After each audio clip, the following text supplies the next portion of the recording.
Why was everyone laughing except her? The gym's concrete floor echoed with the heavy thud of gloves against a bag, the grunts of men trying to outshout their exhaustion. And then came the voice, loud, mocking, cutting through the air like a blade. "Get out of my gym." He was massive, 220 pounds of muscle and swagger, the self-proclaimed star of the Atlanta Combat Center.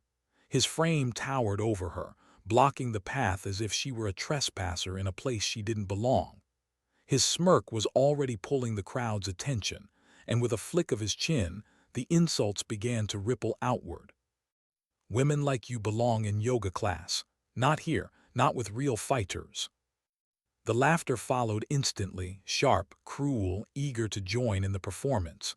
Someone raised a phone. Someone else whistled. The circle around them tightened, hungry for spectacle. She didn't flinch, she didn't smile, she didn't even blink.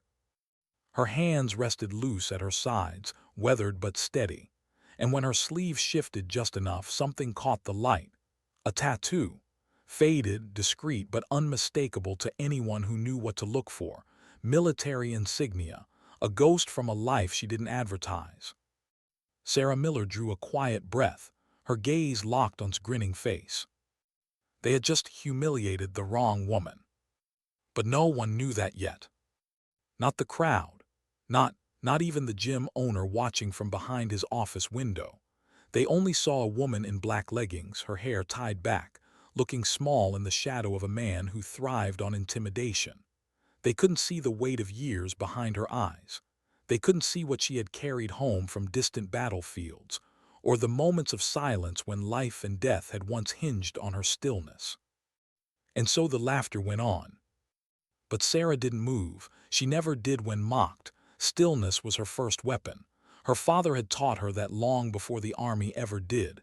Don't fight their noise, don't feed their energy. Wait, measure, breathe, then act. She breathed and walked away. The laughter grew behind her, echoing through the halls of the gym as if it belonged to her. But she carried none of it with her, not yet. Sarah Miller had never been the kind of woman who announced her presence. At 38, she moved through the world with the kind of quiet that most mistook for fragility. A soft-spoken physical therapist in a modest part of Atlanta, a two-bedroom apartment with fatting vinyl siding, the kind of home you drive past without noticing. But inside a wooden box at the back of her closet, beneath folded sweatshirts and a shoebox of old photographs, rested the weight of another life. Medals, commendations, badges that didn't glitter in the light but pulsed with memory. Each one had a story, a cost, and a silence attached. Sarah had been one of the first women to complete Special Forces combat training. She had worn the uniform, carried the load, stood on ground most Americans couldn't point to on a map. She had learned what it meant to stay awake when the world slept, to stay steady when chaos pressed in from every angle. And then she had walked away, 8 years ago. Not in disgrace, not in defeat, honorably discharged. A choice she made when her father's health faltered and the weight of years in the shadows became heavier than the body armor she once wore. He was the reason she had ever laced up boots, James Miller, former Ranger. The one who taught her that patience wasn't weakness, that precision mattered more than strength, that calm was deadlier than rage. He was her compass. And when cancer took him 2 years ago, the silence left in his place nearly broke her. On nights when the ache grew too much, she found herself driving to a small gym on the outskirts of town. It was nothing fancy, just 4 walls, a floor that smelled of sweat and echoes of her father's voice in her head. She drilled alone, strikes, holds, breaks, not because she wanted to fight, but because the rhythm brought him back, even if only for a few moments. She carried his dog tags in her gym bag, always, cold steel against her palm when grief threatened to unsteady her. It was one of her patients, a young wrestler with a busted shoulder, who planted the idea. With your body mechanics, you'd kill it in MMA. Might even help with all that grief you're carrying. She laughed it off, but later in her quiet apartment she pulled up videos, studied movements, practiced the basics on the creaking floorboards. The discipline called to her, not the noise, not the flash, just the challenge of control. And so she found herself walking into the Atlanta Combat Center. The place carried a reputation: tough instructors, tougher fighters, a proving ground. And for a while it was exactly what she needed: a place where the bags hit back, a place where sweat drowned out sorrow. Until noticed her. He entered like he always did, loud, laughing, a parade of followers orbiting around him. Nephew of the gym's owner, 15 wins, 2 losses, a man who thought he owned not just the space but everyone inside it. The first time he bumped her bag, she stepped aside without a word. The second time, he threw her water bottle across the room. The third, he called her grandma loud enough for the whole gym to hear. The name stuck. What followed wasn't just mockery. It was a campaign, subtle at first, then sharper. Partners going soft on her in drills or too hard, bruising her arms to test her resolve. Equipment going missing. Class slots mysteriously unbooked. Trainers overlooking her. Even the billing department accidentally double-charging her account. And always smirking, looming, reminding her this was his arena. In the locker room, whispers floated. She's too old, too skinny, just quit before it gets worse. It wasn't just men. Women, too, turned their backs, unwilling to step outside the hierarchy had built. At night, alone in her apartment, she would touch the dog tags. Remember her father's words: let them underestimate you. That's when you hold the advantage.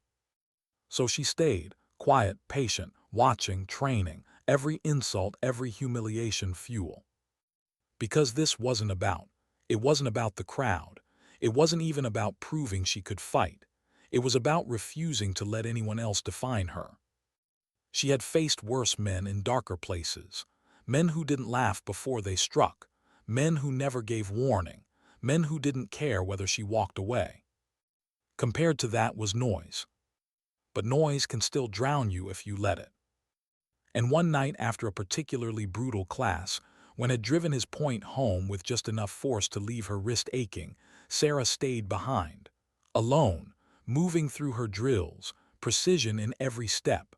Breath steady, form flawless. She didn't notice the gym owner standing in the doorway until he spoke. "You're getting pretty good." It was the first kind word Frank had ever said to her. His tone held more curiosity than kindness. He watched her a moment longer, then added, "We've got our annual member challenge coming up, open to all levels. You might want to test yourself." He walked away before she could answer. The next morning, her name was already on the list. She hadn't signed it. Smirk told her everything she needed to know. "You really gonna show up, Grandma?" he called across the room, loud enough for everyone to hear. "Brave move, brave and stupid." The circle of laughter formed again. The whispers spread again. The warning was clear. But this time Sarah didn't walk away. She didn't lower her gaze. She looked him in the eye, her voice flat and steady. "I'll be there." The gym went silent for half a heartbeat. Then the whispers rose again, sharper, fueled by the promise of blood. Sarah turned, her steps even, her face unreadable. But inside her chest, something stirred, something she hadn't felt in years. Not anger, not fear. Resolve. Why did she say yes? That's what everyone whispered in the days that followed, in the locker room, at the front desk, even at the smoothie bar across the street. Why would Sarah Miller, quiet, unassuming, unremarkable to most, agree to step into a challenge designed to break her? The answer was simple, but she didn't give it. She trained instead. Every dawn, while the city still lay wrapped in silence, Sarah was already moving. The streets outside her apartment dark, the hum of early buses faint in the distance. She was awake, tying her shoes, rolling her wrists, testing her balance. Her apartment floor creaked under the rhythm of shadow strikes. Her breath filled the quiet like a metronome. At the gym, the harassment grew sharper. Friends doubled their efforts as if they could crack her before the challenge ever began. They crowded her space, stole her gloves, made her redo sets they knew she'd already completed. And when they couldn't break her with mockery, they turned to sabotage. Weights shifted on her bar, resistance bands swapped for frayed ones. No one spoke up, not the trainers, not the owner, not the other fighters. Silence is its own kind of cruelty. But Sarah endured. Because silence, she knew, could also be power. She had learned that in jungles where insects hummed louder than voices, in mountains where the wrong breath could give away a position, in dusty villages where silence was the difference between survival and collapse. She remembered her father's voice. Don't tell them what you're capable of. Let them see it too late. So she let in his circle think they had her cornered. She let the whispers grow. She let the nickname Grandma stick, because she knew something they didn't. The quietest person in the room is often the most dangerous. But danger was not what Sarah sought. Her evenings were different. After long days at the rehabilitation center, guiding accident victims back to motion, coaxing injured athletes through painful stretches, she drove to a secluded facility on the edge of town. An old warehouse, unmarked, uninviting. Inside waited someone who did not laugh when she walked in. "Thought you'd finally come," he said. A man from her past, not a fellow soldier. He had aged out long before she joined, but an ally nonetheless. A retired operator who'd built his own space for people who needed something more than a commercial gym could offer. Here, the air smelled not of sweat and protein shakes, but of steel, canvas, and memory. She didn't have to explain, he already knew. And so the training began. Not loud, not flashy, just precise. Hours of drilling, defensive counters, strikes refined to fractions of inches, movements pared down until nothing remained but efficiency. Pain became familiar again. Bruises spread across her shins, her arms. Her muscles burned with the kind of ache that only discipline can create. At night, she collapsed into bed, sleep overtaking her before thoughts of doubt could take root. Every session, she whispered the same words before she left. "This is for you, Dad." And each time, the steel tags in her bag seemed to grow lighter. Back at the combat center, was already performing for the crowd. She signed up for real. His laughter filled the space like a storm. "She won't last 5 minutes." He strutted in custom gear, emblazoned with his personal logo. Cameras loved him. Fans online adored him. He spoke with the arrogance of a man who had never faced true silence. What he didn't know, what none of them knew, was that Sarah had spent her nights training against ghosts who did not go easy. She had sparred with shadows of her past that would never applaud her, never soften, never forgive. The gym thought it was preparing her for, but was the least of what she had already faced. Still, she felt it. The anxiety, the gnawing weight of eyes on her, the locker room chatter that didn't stop when she entered, the stares from clients who had seen the blog post mocking her form. She carried it all, the humiliation, the whispers, the doubt. There were mornings when she gripped the sink, staring into the mirror, wondering if she had made a mistake. She didn't see a soldier anymore. She saw a woman with tired eyes, shoulders tense from years of carrying weight no one else could see. What if they're right? What if I don't belong here? The thought came again and again. But each time she pushed it away with the same answer. You already proved yourself. Long ago. This is nothing new. And so she endured. On the night before the challenge, Atlanta's streets shimmered under autumn rain. Sarah drove alone. Wipers beat against the windshield in steady rhythm. She thought about turning the car around, about walking away quietly, letting and his circle keep their little kingdom. But when her hand brushed the dog tags hanging from her mirror, the thought faded. Her father's voice echoed again. Precision, patience, dignity, that's all you need. She tightened her grip on the wheel. Tomorrow would not be about proving herself too. It wouldn't even be about proving herself to the gym. It would be about honoring the years of silence she had carried, about showing that dignity doesn't require an audience, but when tested, it can floor even the loudest of men. The morning arrived bright and cold. Crowds gathered at the combat center more than usual. Local enthusiasts, friends of fighters, strangers drawn by rumors of drama, phones already raised, eager to capture a spectacle. Sarah entered quietly, plain clothes, no makeup, hair tied back in the same simple ponytail. She didn't scan the crowd, didn't look for allies. She warmed up in a corner, each stretch deliberate, each breath steady. And then entered, flanked by his entourage, custom gear gleaming, a smirk carved across his face. The room tilted toward him, energy surging as if he were the gravity pulling everything closer. He didn't even look at her at first. That was his strategy, to deny her the dignity of being seen. But she didn't need his eyes. She had her own. And when she lifted them to meet his from across the room, something in his smirk faltered, just for a second. Because Sarah Miller was no longer the quiet woman by the bag. She was something else entirely. The events began, strength tests, endurance drills, performed as expected, impressively, arrogantly, soaking in the applause. Sarah moved differently, not spectacular, not flashy, just steady, unwavering. She earned nods of surprise, whispers of disbelief. But wasn't worried, not yet. Because the final test hadn't come. The one he had been waiting for, the one he had volunteered for. The demonstration. A controlled fight, him against her. His chance to humiliate her in front of everyone. And when his name was called, his grin returned. He turned to the crowd, arms raised like a showman before the curtain rises. This won't take long. Sarah stepped forward. Her jacket slipped from her shoulders. And the room froze.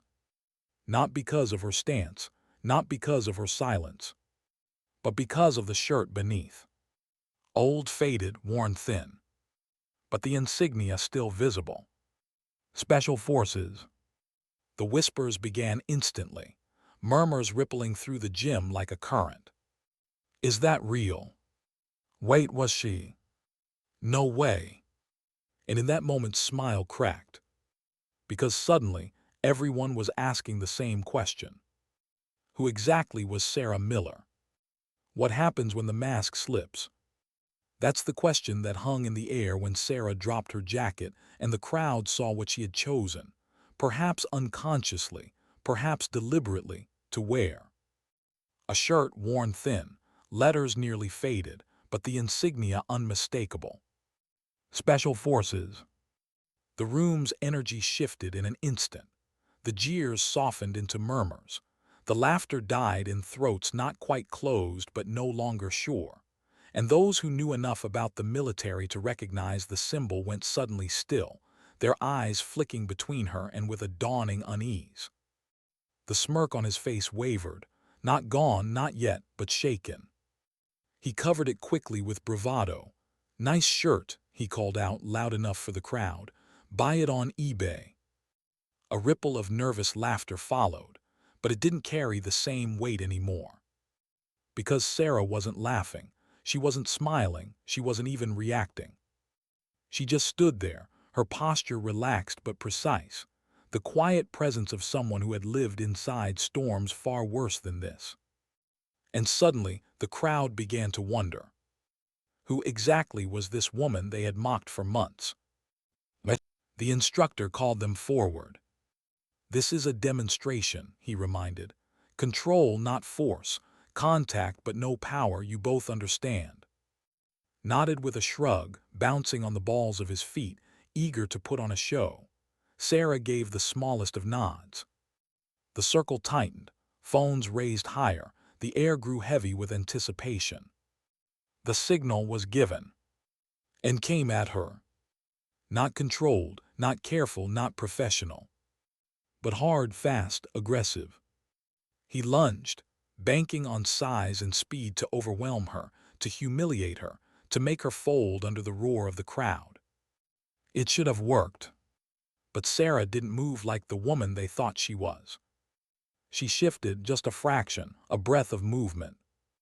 His arm reached, but her hand deflected it with surgical precision. Her body rotated with economy, no wasted effort, no flourish.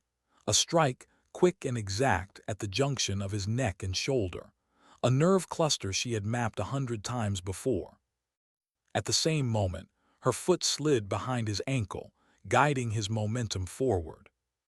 And 220 pounds of muscle, ego, and expectation collapsed like a felled tree. The sound of his body hitting the mat was louder than the crowd's gasp. A dull, heavy thud that echoed in the stunned silence. For a long moment, no one breathed. Lay motionless, not unconscious but stunned, his body struggling to reconcile the nerve strike with the momentum that had betrayed him. And Sarah stood over him, calm, composed, unmoved. She didn't raise her arms. She didn't smile. She didn't even look triumphant. She simply waited. And in that stillness, something shifted in the room. Respect. Not loud, not declared, but felt. It began when one of the judges, a man with close-cropped hair and the kind of bearing only years of service could shape, began to applaud. Slow, deliberate. Others joined, first a handful, then the entire gym.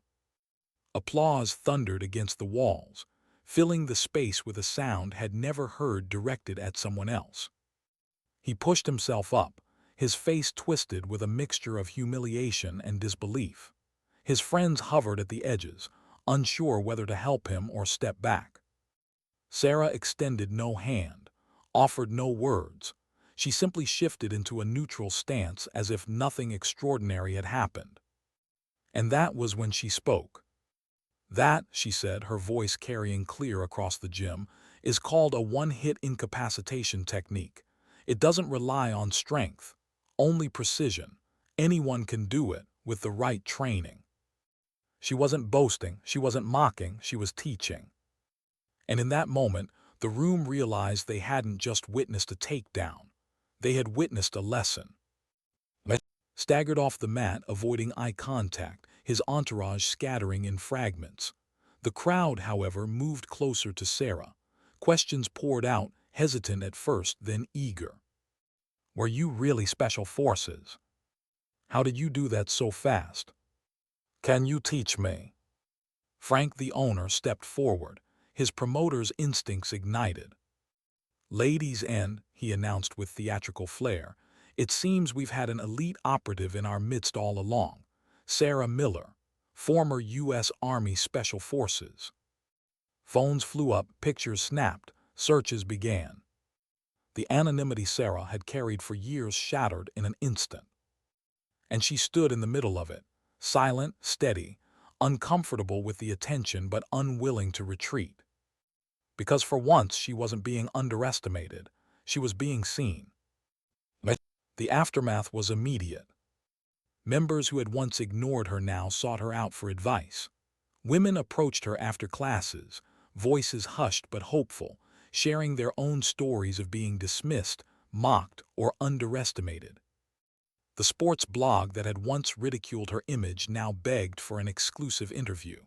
Headlines sprouted online: hidden warrior in Atlanta gym, veteran floors fighter in one move. And his social media, once filled with bravado and highlight reels, fell quiet.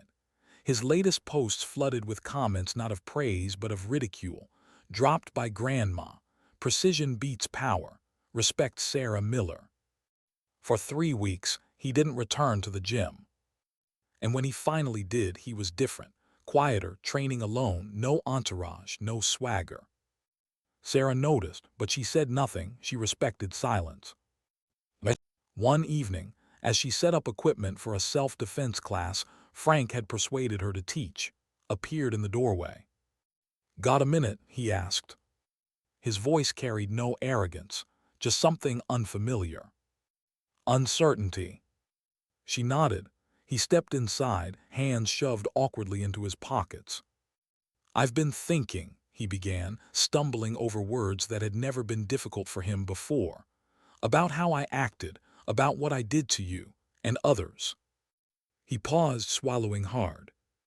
My uncle told me I crossed a line, but that's not why I'm here. I'm here because you could destroyed me that day. You didn't. You had every chance to humiliate me. Instead, you handled it with dignity. That means something. Sarah placed the training pads she was holding onto the floor, turning to face him fully. That wasn't my goal, she said softly. Nodded. I know that now. It made me realize I've been so focused on looking tough I forgot what strength actually is. My friends, they vanished the moment I wasn't on top anymore. Made me think about who I've been, who I want to be. He lifted his eyes, meeting hers for the first time without a mask.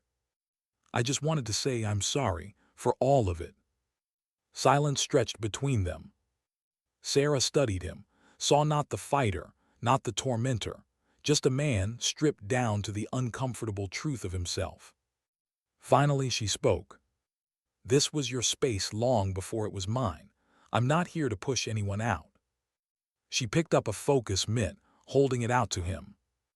But if you want, I can show you the gap in your guard, the one that made you vulnerable. He hesitated, then nodded. And in that small exchange, something shifted again. Not a takedown this time, not humiliation, but growth. What began as a tentative truce grew into something larger, trained with her, listened, learned. His arrogance dulled into humility, his raw power tempered by discipline. And under her quiet guidance, the culture of the gym began to change. The laughter faded, the jeers stopped, respect filled the space where mockery once lived. Women joined in greater numbers, men trained with sharper focus. The place no longer belonged to one man's ego, it belonged to something greater. Sarah didn't plan it that way, she never sought it, but her presence shifted everything. Sometimes strength doesn't roar, sometimes it whispers. And in that gym, her whisper was louder than it ever been. Why did she stay? That's what some asked quietly after the challenge. She could have left then, walked away on the highest note possible, with respect finally hers.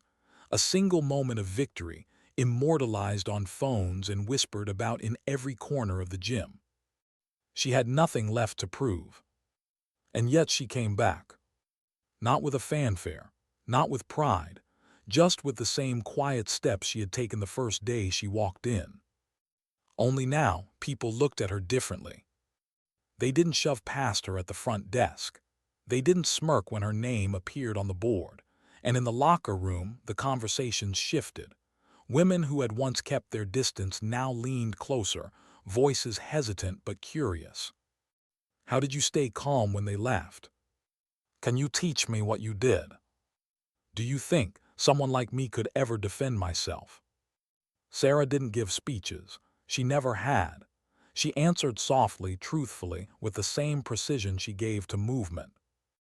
Yes, with patience, with discipline, with practice, anyone can.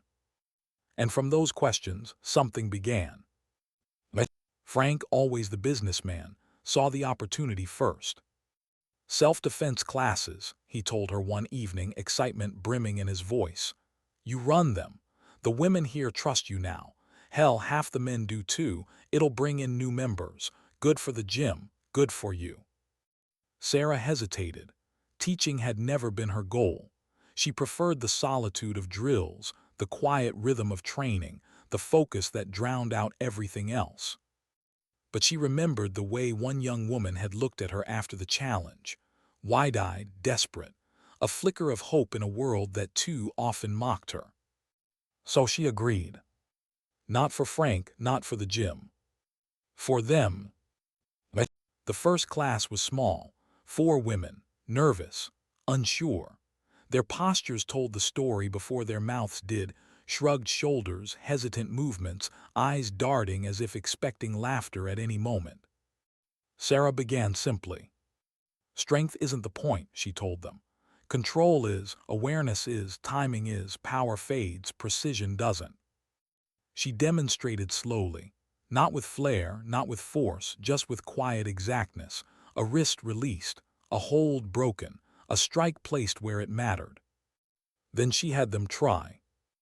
Their movements were clumsy at first, awkward, but Sarah didn't laugh, she didn't sigh, she didn't let frustration crack the surface. She guided them with patience, the kind her father once gave her in their backyard drills. And something remarkable happened. The awkwardness gave way to rhythm, the hesitation softened into focus, and by the end of the hour those four women stood taller. Not because they were ready for battle, but because they had touched something inside themselves they hadn't known was there. Strength born not of muscle, but of dignity. Sarah ended the class the way she always ended her own training, a simple bow of respect. No applause, no fanfare, just acknowledgement. And the women left different from how they entered. Word spread. Classes grew, first 8, then 12, then 20. Soon it wasn't just women. Older men came, teenagers, even a few fellow fighters humbled enough to admit they had something to learn. And through it all, Sarah remained steady, teaching not with stories of war but with lessons shaped by it. Don't fight their strength, redirect it. Don't rush, stillness can win more than speed. Don't shout your power, let them discover it too late. Principles she had lived by in the field now found new life in a gym on the east side of Atlanta. And for the first time since her father's death, Sarah felt something stir inside her that wasn't grief. Purpose. Watched at first from a distance. He came to the gym at odd hours, training alone, avoiding eyes. His entourage had evaporated, leaving him exposed in ways he wasn't used to. But little by little he drifted toward her classes, at first just to observe, then to hold pads, then, eventually, to stand beside her as she demonstrated techniques. His presence was awkward at first. Some women didn't trust him, flinched when he stepped too close. Sarah noticed but didn't shield him. She let him stand in his discomfort, the same way she had once stood in hers. And to his credit, he didn't run. He listened, learned, adjusted. His movements lost their arrogance, his strikes softened into controlled precision. He began correcting others not with mockery but with care. Slowly, the gym culture shifted again. Mockery gave way to respect. Competition softened into collaboration. And the fighter who once laughed the loudest was learning to be quiet. But growth never comes without friction. Some resisted the change. A handful of old friends scoffed at the new tone of the gym, muttering about softness and losing the edge.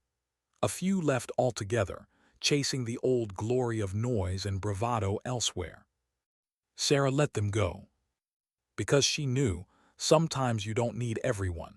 Sometimes you just need the right ones. The gym grew smaller in ego, but larger in strength. And Sarah, though she never sought leadership, found herself at its center. At night, when the classes were done and the mats cleared, Sarah often stayed behind. The hum of the city outside, the silence of the gym inside. She would run through movements alone, her shadow her only opponent, her breath the only sound. Sometimes she caught herself smiling faintly, not because she was proud, not because she was triumphant, but because she felt her father's presence again. She wore his dog tags openly now, no longer tucked away. And in quiet moments when she touched the steel resting against her chest, she whispered words she had once spoken only in the solitude of her apartment. "This is for you." One evening, after a long class, approached as she packed up. "You ever think about competing again?" he asked. Sarah looked at him, brows raised slightly. "No." "Why not? You'd kill it." She shook her head. "I don't need a belt or a record, that's not what I'm here for." Leaned against the wall, thinking. "I used to think that was all that mattered. Wins, recognition, being the best. But you beat me without caring about any of that. And it made me realize maybe I've been chasing the wrong things."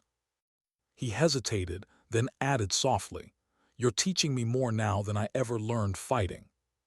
Sarah studied him, saw sincerity where arrogance used to live. "You're learning because you're willing," she said. "That's all it takes." For it was enough. Weeks turned into months. The gym transformed, classes thrived, respect deepened. And Sarah, without ever seeking it, found herself becoming something she hadn't expected. A leader. Not through command, not through dominance, but through presence. And yet, even as the gym grew stronger, Sarah carried a quiet conflict inside. Was she finally building the life she wanted? Or was she being pulled back into a world she had once walked away from? Old contacts began to call. Offers came: security firms, military training programs, combat exhibitions, each tempting in its own way, each echoing the life she thought she had left behind. She declined most, but the questions lingered. Could she ever truly leave that world behind?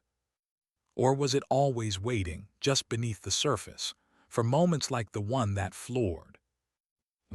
Late one night, after everyone had left, Sarah stood alone in the training area.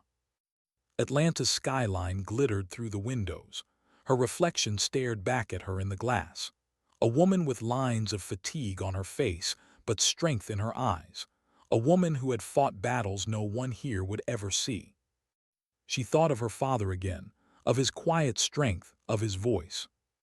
And she realized something. She hadn't stayed for Frank.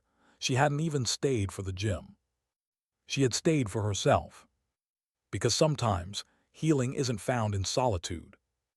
It's found in teaching others how to stand. What happens when the world starts paying attention? For months, Sarah had lived in relative anonymity.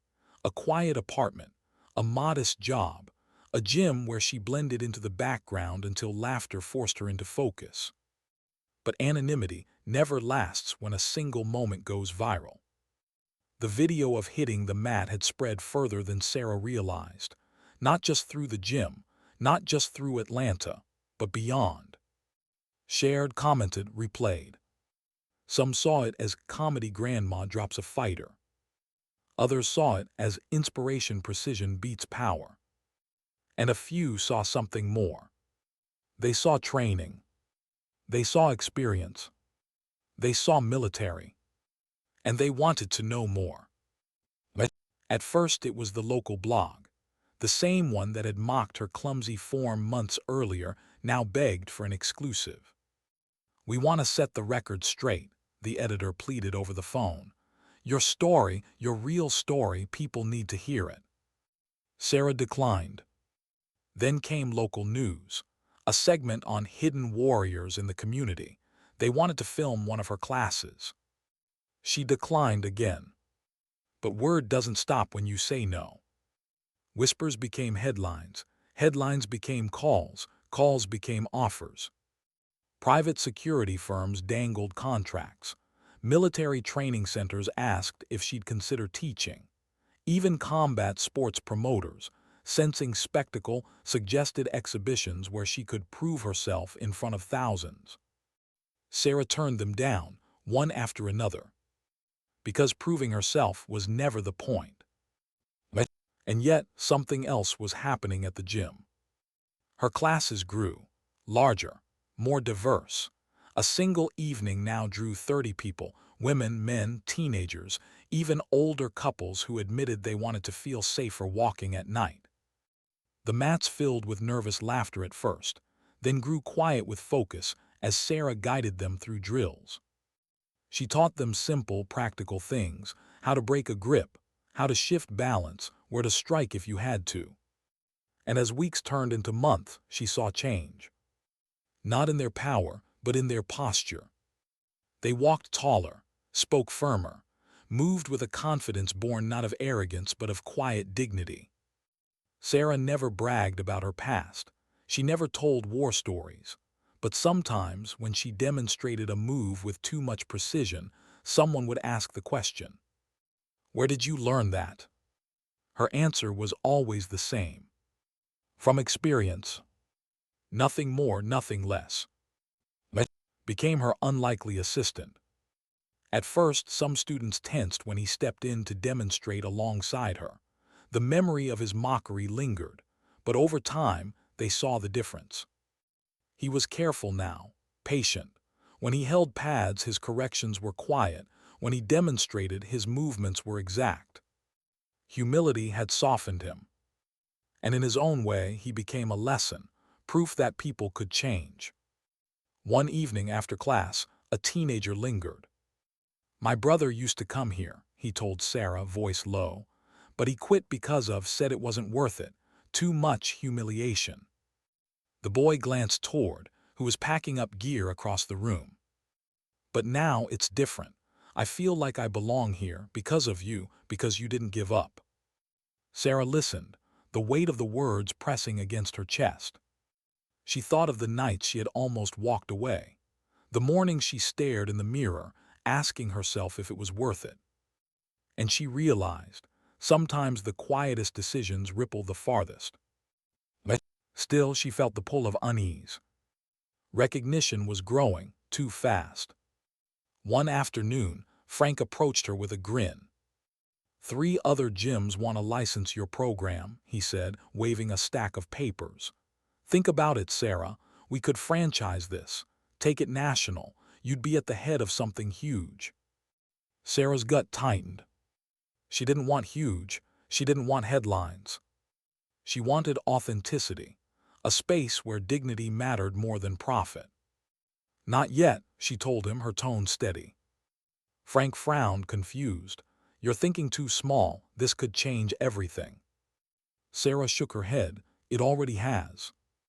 She turned away, leaving him staring after her, baffled by someone who didn't measure success in numbers. But at night, the conflict gnawed at her. Was she wasting an opportunity? Was she letting fear hold her back?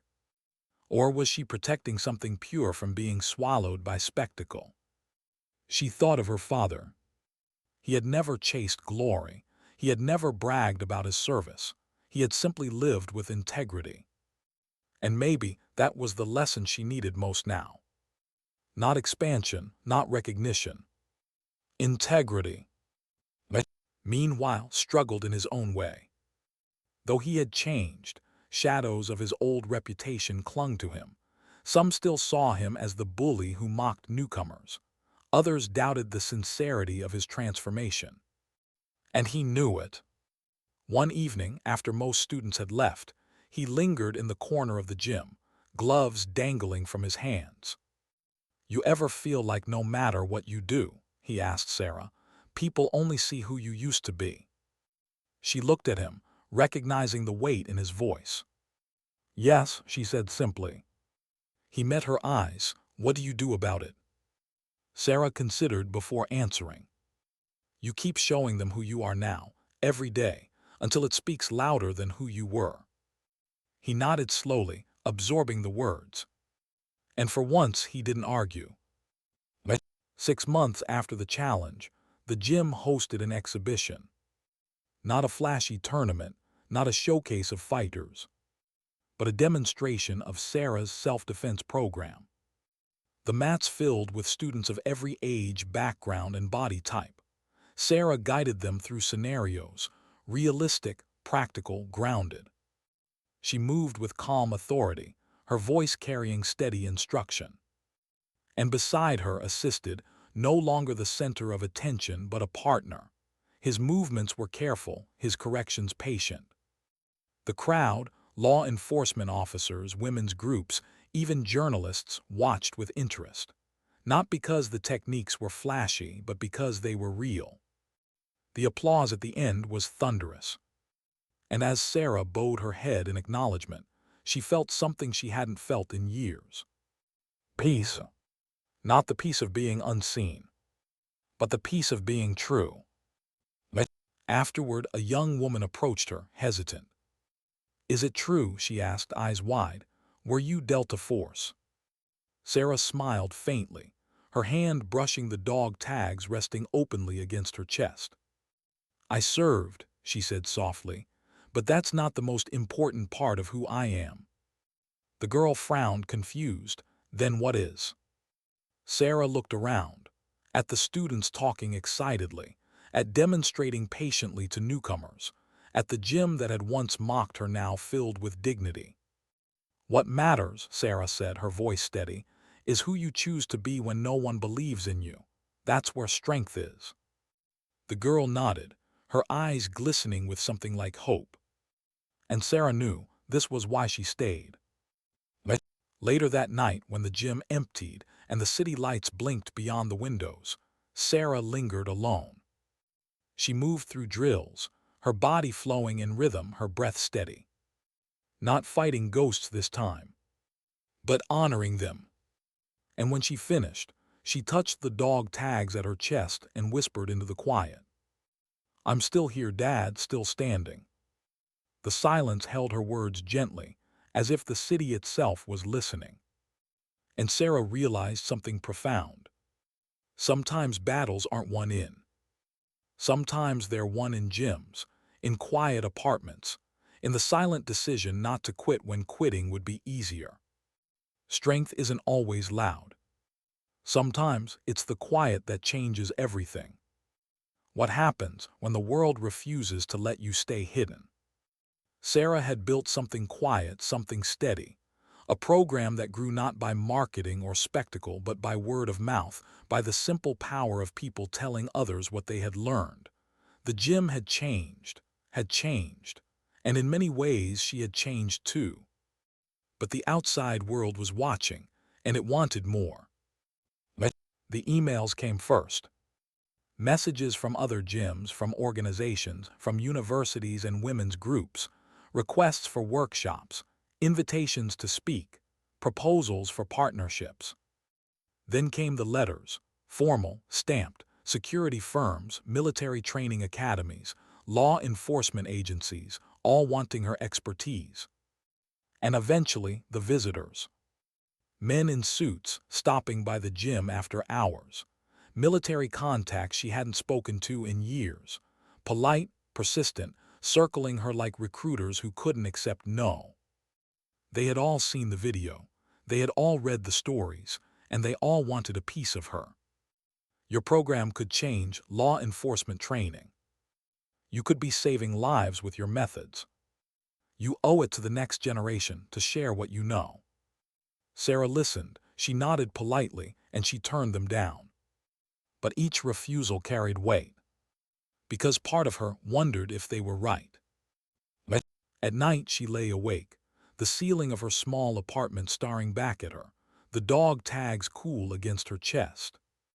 Was she being selfish? She had knowledge others didn't, skills honed in silence, tested in fire. Could withholding them be a kind of failure? Her father's voice echoed in memory. Dignity doesn't demand an audience.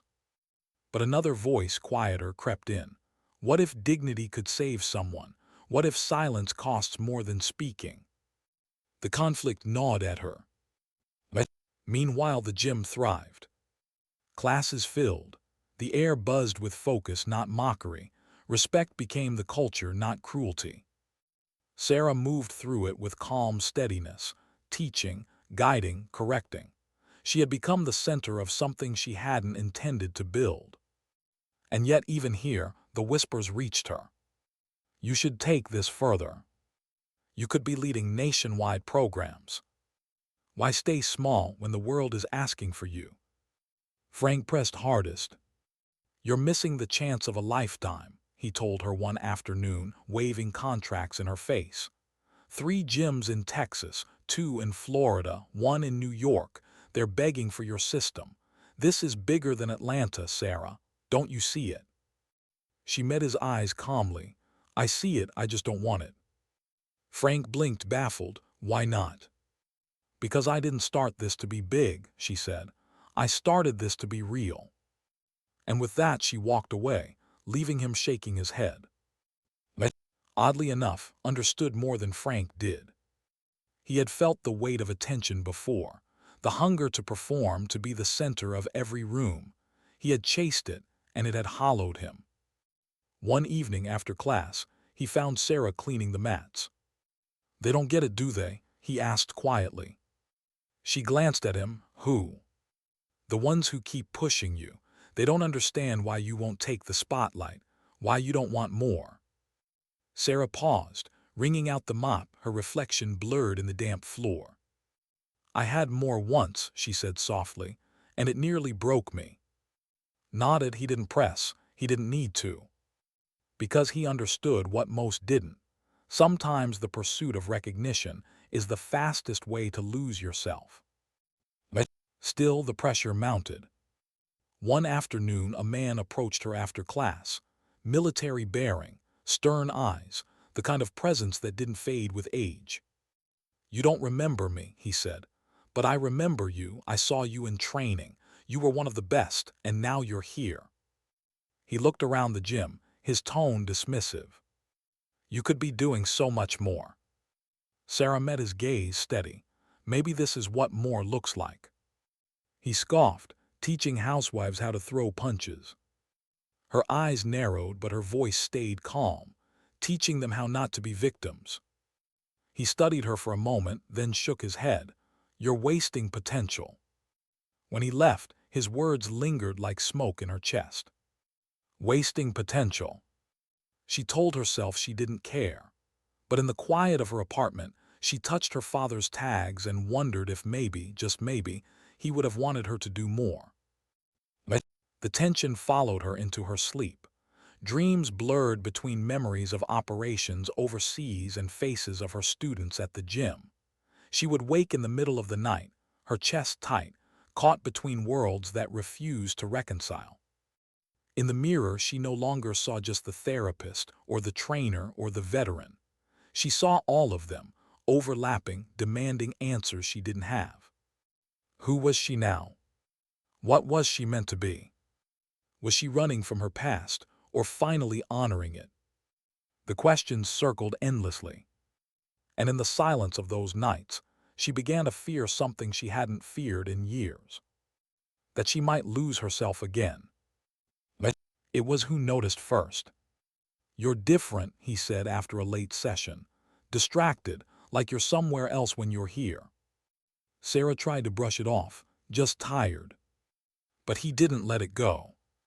I know that look, he said. It's the same one I had when I thought fighting was the only way I mattered, when I couldn't tell who I was without it. She looked at him, surprised. He shrugged. You taught me something. That strength doesn't need an audience, but you don't look like you believe that anymore. The words cut deeper than she expected. Because they were true. But the next evening, Sarah didn't go to the gym. She drove instead to the small cemetery where her father was buried. The sky was darkening, the air cool, the silence thick. She knelt by the headstone, fingers brushing the carved letters. Dad, she whispered, her throat tight, what do I do? The question hung in the still air, unanswered. She closed her eyes, fighting back the ache in her chest. I thought walking away from the army was the right choice. I thought building a quiet life was enough. But now people want me to be something again. Bigger, louder. And I don't know if I can. I don't know if I should. Her hand tightened around his tags. I just wanted peace, but maybe peace isn't meant for me. Tears blurred her vision, but she let them come, unashamed in the solitude. And then, as the wind stirred through the trees, she heard his voice in memory. Peace isn't something you find, Sarah. It's something you build, and you build it with every choice. The ache in her chest softened, not gone, but lighter. And she realized, maybe the question wasn't whether she should be bigger. Maybe the question was how to be true, no matter how big or small the stage. But the next day, she returned to the gym. Her students were waiting, and as she stepped onto the mat, she felt the question still circling. But for now, she had an answer. Be here, be present, teach, guide. Because sometimes the most powerful thing you can do isn't to chase recognition. It's to change the space you're already in. What happens when the thing you build is tested by those who never believed in it? The invitation came quietly, no fanfare, no headline, just a plain email forwarded through Frank. Local law enforcement symposium. They want a demonstration of your program, he explained, trying to sound casual but failing to hide his excitement. This could be big, Sarah, really big. Sarah scanned the email. A panel of officers, a room filled with officials, not a class of eager beginners looking for dignity, but a crowd of skeptics waiting to measure her worth. They want to see if what you're teaching works, Frank added, if it's worth backing. She hesitated. Her instinct was to refuse. She had no interest in proving herself to people who had already written her off. But then she thought of her students, of the young woman who had asked if strength was possible for someone like me, of the teenager who told her he finally felt he belonged, of who had shifted from arrogance to humility under her steady hand. This wasn't about her anymore. It was about them. And so, against her instincts, she agreed. The symposium hall was nothing like the gym. Fluorescent lights hummed overhead. Rows of uniforms filled the seats. Not laughter, not jeers, just scrutiny. Eyes sharp, arms crossed, notebooks ready. Sarah stood at the front wearing her worn Special Forces shirt. Not for spectacle, for honesty. Beside her, adjusted the pads on his hands. He was her partner for the demonstration, volunteering without hesitation. The panel moderator cleared his throat. Ms. Miller, thank you for being here. We're eager to see your methods. We've reviewed your background, of course, but as you know, results speak louder than words. Sarah nodded once. She didn't waste time with speeches. Let's begin. She started simple. Grip releases, balance breaks, strikes directed at vulnerable points. Techniques she had drilled into dozens of students, now executed in front of men who measured everything in terms of efficiency and risk. Her movements were precise, her voice steady. This isn't about strength, she explained. It's about awareness, control, turning an opponent's momentum against them. Anyone can learn this. Played his part flawlessly, lunging, grabbing, striking. And each time, Sarah redirected him with quiet efficiency. The audience murmured, some skeptical, some intrigued. But Sarah felt it, the weight of their doubt, not spoken but thick in the room. She pushed forward, demonstrated more advanced counters, showed how a smaller frame could disarm a larger attacker with precision rather than force. And then, when the moderator asked for a volunteer, Sarah knew the real test was coming. A tall officer stepped forward, broad shoulders, confident stride, the kind of man used to commanding rooms. Go easy on me, he said with a smile that wasn't really a smile. Sarah gave no response. They squared off, the air tightened. He reached fast, confident, expecting resistance he could overpower. But Sarah shifted, redirected, struck, and in a heartbeat, the officer was on the floor, blinking up at the ceiling in stunned disbelief. The room erupted, not in laughter, not in jeers, but in something Sarah hadn't expected. Respect. Applause broke out, tentative at first, then stronger. The officer stood, rubbing his shoulder, his pride bruised but his eyes grudgingly impressed. She's the real deal, he admitted. The words mattered less to Sarah than the shift she felt in the room, doubt softening into curiosity, curiosity edging toward belief. For the first time, she saw it clearly, what her father had always told her. Strength doesn't shout, it shows. After the demonstration, the panel approached her. We'd like to integrate your methods into our training, the moderator said. This program has potential far beyond this gym, beyond this city. Frank beamed, already calculating numbers in his head, stood silently at her side, watching her carefully. Sarah listened, and for a moment she felt the pull again, the chance to make something vast, to spread her methods across the country. But she also felt the weight of what that would mean. No more quiet classes, no more intimacy, no more healing in small spaces. The program would become an institution, branded, packaged, marketed. And dignity, her true lesson, might be lost in the noise. She looked at, his eyes asked the question without words, "What will you choose?" Sarah took a breath and answered, "I'll continue teaching, here, with the people who need it most. If others want to learn, they're welcome, but I won't turn this into a machine." The moderator frowned. Frank almost exploded. But Sarah stood firm, because she had already made her choice. That night back at the gym, finally spoke. "You could have had it all," he said, not accusing, just curious. Sarah shook her head. "I already do." He studied her, then nodded slowly. "You're right," he said, "and maybe that's what real strength is, knowing when enough is enough." For once, Sarah allowed herself a small smile. Because understood now. Because the gym understood now. And because, maybe for the first time, she did too. But even in peace, shadows linger. Sarah knew the world wouldn't stop asking, wouldn't stop pushing, wouldn't stop circling, waiting for her to relent. And she knew the temptation would always be there. But she also knew something else. She had faced war, she had faced grief, she had faced humiliation.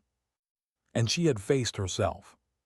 And in the end, the only battle worth fighting was the one to remain true. As she locked the gym that night, the city lights blinking beyond the glass, Sarah paused, her reflection staring back at her. Not the underestimated woman, not the hidden soldier, not the viral story. But herself. Calm, steady, strong. And she realized something profound. Sometimes victory isn't in conquering the world. It's in refusing to let the world conquer you. What remains when the noise fades? Months passed. The gym no longer felt like the place it once was. The air was lighter, the laughter sharper in tone but free of cruelty, the mats filled not with ego but with focus. Sarah moved through it like a steady current, present, calm, guiding. Her self-defense program had grown beyond what she expected. Not massive, not franchised, but steady, solid. People drove in from surrounding towns just to attend a class. Women who had once felt powerless now moved with quiet assurance. Men who had once scoffed now listened, learned, respected.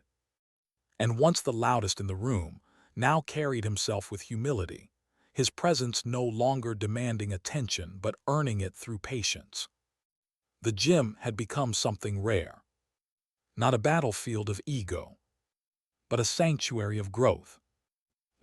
One evening after class, Sarah lingered as usual. She moved through her drills slowly, each strike and counter flowing into the next, not training for battle, not bracing for humiliation, just moving, her body in rhythm, her mind at peace. She wore her father's dog tags openly now, the steel resting against her chest with every motion, no longer hidden, no longer a secret. When she paused, she found watching from the corner. "You ever think about writing it down?" he asked. She frowned slightly. "Writing what?" "Everything you teach, everything you've lived. People could read it, learn from it, even if they never set foot in a gym." Sarah considered. For a moment the old resistance rose, the instinct to stay hidden, to stay small. But then she thought of her students, of the way dignity spread not just in movements but in stories. "Maybe," she said softly. Nodded. "If you ever do, I'll be the first to read it." His voice carried no mockery, only truth. And Sarah realized how far they had both come. The world outside didn't stop calling. Opportunities still arrived in her inbox. Invitations, requests, offers. She answered some, declined most. Because she had learned something vital. Saying no wasn't weakness. Saying no was its own kind of strength. And the few times she said yes, it was on her terms. A workshop for a women's shelter, a session with local youth groups, quiet work, real work. Not spectacle. But even in this quieter season, moments of doubt still crept in. One evening, as she sat alone in her apartment, the city's glow seeping in through the blinds. She caught herself staring at the medals in the wooden box at the back of her closet. They glittered faintly in the low light, reminders of battles fought, of lives risked, of a younger self who had carried the weight of entire missions on her shoulders. She wondered, had she done enough since then? Had she honored that part of her life, or buried it too deep? The question lingered, sharp as glass. But then she thought of her students, the teenager who found belonging, the women who now walked taller, the men who learned humility. And she realized, sometimes the battles that matter most are the ones fought in ordinary rooms, with ordinary people, against ordinary doubts. Sometimes dignity isn't in the medals. It's in the quiet victories no one records. She closed the box gently and let the question fade. 6 months after the symposium, the gym hosted another exhibition. This time, not for outsiders, not for officials, just for the community. Parents sat in folding chairs. Children watched wide-eyed. Members demonstrated techniques they had learned, simple, practical, effective. Sarah stood at the front, guiding them, her voice calm and steady. When it ended, the applause filled the room, not thunderous, not viral, but warm, genuine. And as she bowed her head in acknowledgement, she felt something deeper than pride. Peace. The peace she had once thought she could only find by walking away. The peace she now realized could be built, choice by choice, class by class, breath by breath. Later that evening, after the last student left and the gym grew quiet, Sarah stayed behind.